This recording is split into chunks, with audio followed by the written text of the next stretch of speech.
Hello everyone. Today we're going to go over how to do a Blessed Hull upgrade for Crusade for the Imperial Guard.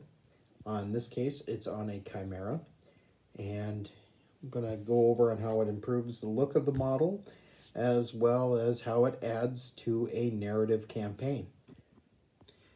Since the Imperial Guard do not have a current codex with the Crusade rules in it, you're going to have to go with basic battle traits that you can gain inside the main rule book for Crusade. Right now I'm just going over Blessed Hull. Roll 1d6 each time a mortal wound is allocated to a vehicle model in this unit. On a 5-up, that mortal wound is ignored. And let's just take a look on how that is actually modeled onto, in this case, a Chimera.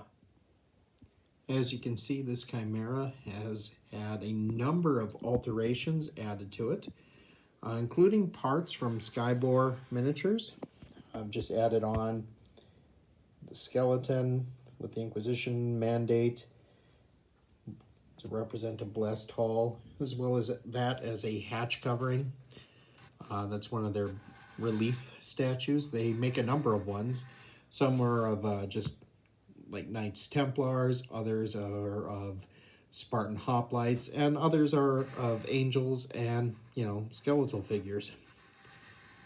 And main reason I first did this was I was doing a Austrian Firstborn army, and it made a lot of reference in the fluff about how they, since these were the firstborn sons of this planet that they were constantly sending to war, that they went out of their way to make sure that their gear was the best, highest craftsmanship, quality, and reliability possible.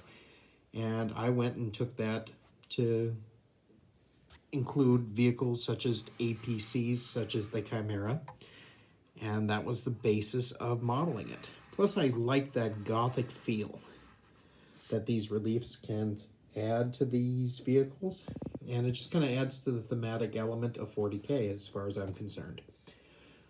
Again, I'm not a pro painter, so those of you who are criticizing the paint job at this point, just know I'm not a pro painter, never claimed to be, never will be at this rate, and I'm okay with that. I think it's decent enough for tabletop, which is all I really care about. But as you can see, you add this on, and now I can also use that as a Blessed Hull. If I ever decide to upgrade in Crusade, give it a chance to resist psychic things, especially for playing narrative games set during the Psychic Awakening, or if I'm up against Eldar a lot, or, any number, well, even Death Guard has a tendency to throw a lot of mortal wounds around. And this will just, give this vehicle a little bit more survivability. Not much, but a little bit more. And let's face it, you're not going to really be wanting to dump a lot of your Crusade points and efforts into just a transport. You might go with souped up engines, other things that provide a better game element wise, better performance. But I think kind of going with some of these themed ones, especially in Crusade, can really add to your army and make for a more memorable playing experience. I hope you've enjoyed this video. If you have, please hit like and hit subscribe down below. Thank you much.